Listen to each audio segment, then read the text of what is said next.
The Sleeping Beauty. Once upon a time, long ago, so long indeed that even the very oldest people now alive could not remember it, there lived a king and queen in a beautiful palace. A great white marble palace with wide halls and high towers, and a golden roof that flashed in the sun. And all round the palace, for miles and miles, there were lovely gardens and pleasure grounds with terraces and green lawns, and ancient trees where the birds would sit and sing all day and all night long, and more flowers than you could ever think of if you were to think a whole summer through. There were peacocks and birds of paradise on the broad lawns, and pretty slender brown deer in the shady glades, and gold and silver fishes in the ponds and fountains, and great red and yellow fruits ripened in the orchards. There was everything there that the heart could wish, except just one, and that was the one thing in all the world that this king and queen wanted to make them perfectly happy. For there was no little child to run and play about the sunny gardens and pick the flowers, and pet the birds and beasts that wandered there, and this would often make them very sad. But at last, after many years, they had their wish, and a little baby daughter was born to them, a tiny child with a face like a blush rosebud, eyes like violets, and a little red mouth like the pimpernel flowers that grow in the cornfields and by the wayside in summertime. Now, you can easily think how glad this king and queen were, and what great rejoicings were made over all the country. Bonfires as big as haystacks were kept burning all night. Fat oxen were roasted whole in the marketplace of every town. The church bells were rung and rung again, until the ringers were out of breath and their arms were aching, and every little child in the kingdom was given a beautiful present for the baby princess's sake. In the palace, of course, all was bustle and hurry to make ready for the christening feast. The maids were busy putting flowers all about the halls and chambers, and sprinkling the shining floors with sweet-smelling leaves and petals. For the most important guests invited to this christening were 7 very powerful fairies. And you know, I'm sure how particular fairies are about what they eat and drink. Not that they are greedy, but they are used to such delicate food that even the very best of ours seems strange to them. So the queen was very anxious that they should be pleased, for they had been asked to be godmothers to the baby princess, and she wanted them to be in a good humor, so that they should be kind to her little one. It was a beautiful summer afternoon, and the roses on the palace terrace were nodding their heads sleepily in the warm breeze when the fairies' chariots came into sight, sailing through the blue sky like a flight of bright-winged butterflies. They were all good fairies, and had known the king and queen all their lives long, and as they had not seen them for some time, there was a great deal to talk about, and much news to tell. And dear me, how pleased they were with the baby. They all agreed that she was the prettiest little darling they had ever seen, almost as pretty as a real fairy baby. And that was a compliment indeed, I can tell you. And when they went into the great banqueting hall and sat down to table, they were even more delighted than at first. For each one of them there was a set of 6 golden dinner things: knife, spoon, fork, cup, dish, and plate, made on purpose as a present for each, and all different.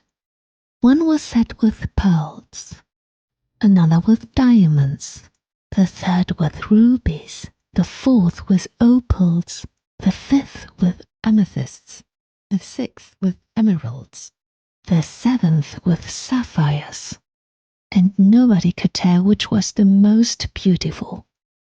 They were just going to begin, and everybody was as happy as could be, when all of a sudden there was a clashing of brazen claws and a rushing of wings, and something like a black cloud seemed to pass before the tall windows and darken all the room, so that the guests could hardly see their plates. Then the great doors burst open with a terrible bang, and an old fairy in a long trailing black gown, with her face almost hidden in a black hood, jumped out of a black chariot drawn by fierce griffins, and stalked up to the table. The king turned pale, and the queen nearly fainted away, for this was the spiteful fairy Tormentilla, who lived all alone, an immense distance away from everywhere and everyone, in a dismal black stone castle in the middle of a desert. The poor queen had been so happy and so busy that she had forgotten all about her and never sent her an invitation. However, they all tried to make the best of it, and another chair was brought, and another place laid for Tormentilla, and both the king and queen told her over and over again how very, very sorry they were not to have asked her. It was all in vain. Nothing could please her. She would eat and drink nothing, and she sat, scowling and looking angrily at the other fairies' jeweled cups and dishes until the feast was over, and it was time to give the presents. And they all went into the great tapestried room, where the tiny princess lay sleeping in her mother-o'-pearl cradle. And the 7 fairies began to say what they would each give her. The first stepped forward and said, "She shall always be as good as gold." The second, "She shall be the cleverest princess in the world." the third, "She shall be the most beautiful." the fourth, "She shall be the happiest." the fifth, "She shall have the sweetest voice that was ever heard." the sixth. "Everyone shall love her." And then the wicked old cross fairy strode over to the cradle with long quick steps and said, shaking her black crooked stick at the king and queen, "And I say that she shall prick her hand with a spindle and die of the wound." At this, the queen fell on her knees and begged and prayed Tormentilla to call back her cruel words. But suddenly, the 7th fairy, the youngest of all, who knew Tormentilla well and had hidden herself behind the curtains for fear that some such thing might happen, came out and said, "Do not cry so, dear queen. I cannot quite undo my cousin's wicked enchantment, but I can promise you that your daughter shall not die, but only fall asleep for 100 years, and when these are past and gone, a prince shall come and awaken her with a kiss." So the king and queen dried their tears and thanked the kind fairy Heart's-ease for her goodness, and all the fairies went back to their homes, and things went on much as usual in the palace. But you can imagine how careful the queen was of her little girl, and the king made a law that every spindle in the country must be destroyed, and that no more should be made, and that anyone who had a spindle should be heavily punished. Well, the years went by happily enough until the Princess Miranda was almost 18 years old, and all that the 6 fairies had promised came true, for she was the best and the prettiest and the cleverest princess in all the world, and everybody loved her. And indeed, by this time, Tormentilla's spiteful words were almost forgotten. "Poor old thing. The queen would sometimes say, She was so angry at having been left out that she did not know what she was saying. Of course she did not really mean it. Now, the king and queen had to go away for a few days to a great entertainment that one of the richest nobles was giving at his country house. And as the princess did not wish to go, they left her behind with the ladies in waiting in the beautiful old palace. For the first 2 days she amused herself very well, but on the third, she missed her father and mother so much that, to pass the time till they came back, she began exploring all the old lumber rooms and out-of-the-way attics in the palace, and laughing at the dusty furniture and strange curiosities she found there. At last, she found herself at the top of a narrow winding stairway in a tall turret that seemed even older than all the rest of the palace. And when she lifted the latch of the door in front of her, she saw a little low chamber with strangely painted walls, and there sat a little old woman in a high white cap, spinning at a wheel. For some time she stood at the door, watching the old woman curiously. She could not imagine what she was doing, for the princess had never seen a spinning wheel in her life before, because, as I told you, the king had ordered them all to be destroyed.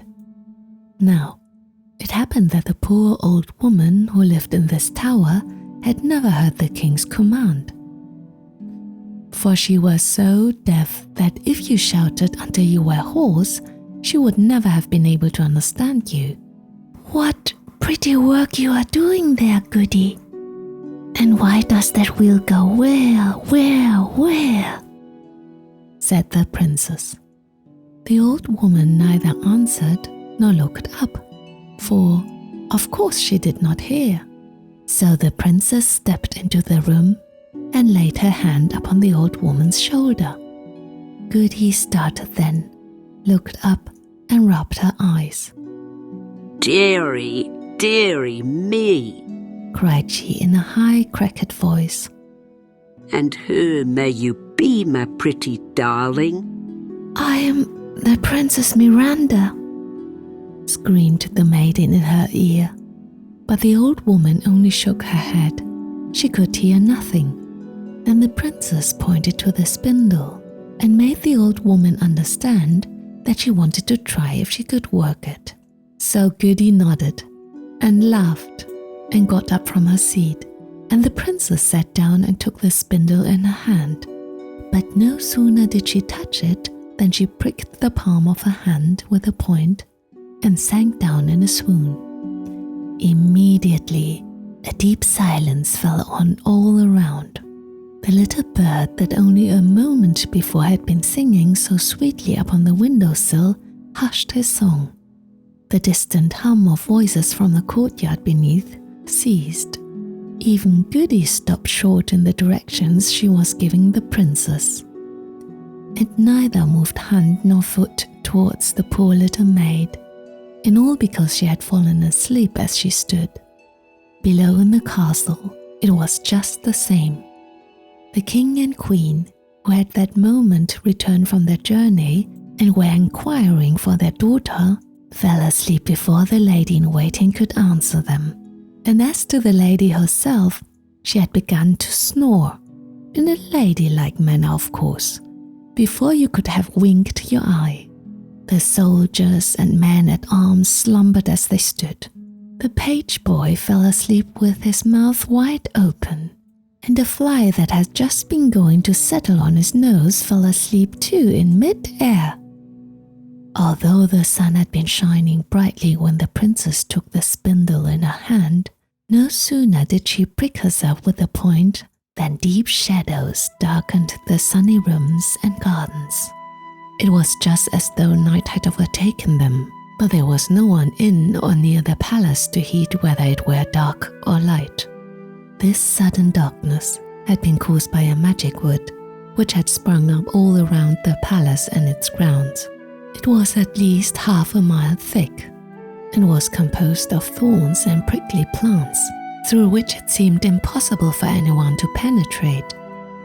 It was so thick and high that it hid even the topmost towers of the enchanted castle, and no one outside could have dreamed that such a castle lay behind it.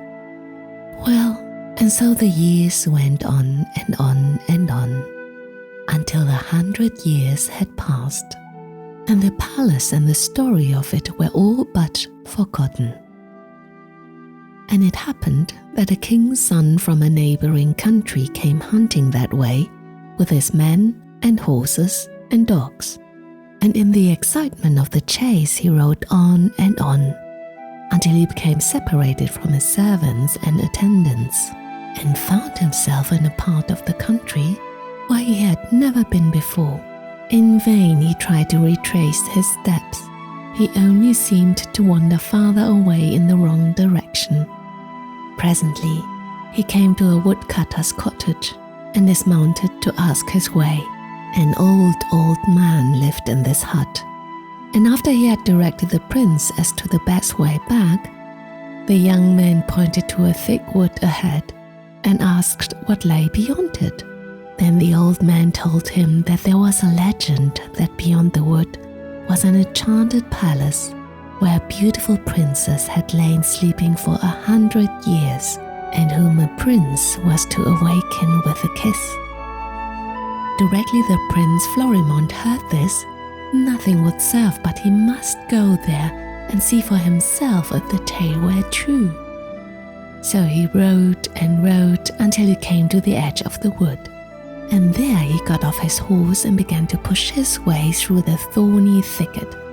It was hard work indeed, for the briars were so strong and so sharp that you would never believe that anyone could get past them, and they closed up behind him as he went. But he was strong and brave, and after a time the way became easier, until at last he came to the palace. There, everyone was sleeping, the sentinels and soldiers in the courtyard, the cooks in the kitchen, and pages and lords and ladies in waiting in the corridors and chambers, and in the great throne room, the king and queen on their golden and ivory thrones. Prince Florimond passed on, wondering more and more, till he came at length to the narrow staircase which led to the little tower in which the princess had fallen asleep. He mounted this, and then came the greatest wonder of all. The beautiful sleeping lady, in her glistening rose robes. She was so beautiful that to see her almost took away his breath. And, falling on his knees, he bent to kiss her cheek. And as he kissed her, she opened her lovely blue eyes and said, smiling, "Oh, Prince, have you come at last? I have had such pleasant dreams." Then she sat up laughing and rubbing her eyes and gave him a hand, and they went hand in hand together down the stairs and along the corridors till they came to the throne room, and there were the king and queen rubbing their eyes too, and they kissed their daughter and welcomed the prince most gladly. And all at the same time, the whole palace was awake. Cocks crowed, dogs barked, the cats began to mew, the spits to turn, the clocks to strike, the soldiers presented arms, the heralds blew their trumpets, the head cook boxed the little scullion's ears, the butler went on drinking his half-finished tankard of wine, the first lady in waiting finished winding her skein of silk. Everything, in short, went on exactly as though the spell had lasted 100 seconds instead of years. To be sure, Princess Miranda's pretty rose dress was just such a one as Prince Florimond's great-grandmother might have worn, but that gave them something to laugh at. And now my story is done, for I need hardly tell you that the prince and princess were married amid great rejoicings and lived happily ever after, and that the 7 fairy godmothers danced at the wedding. So all ended well, and what what more could anyone wish?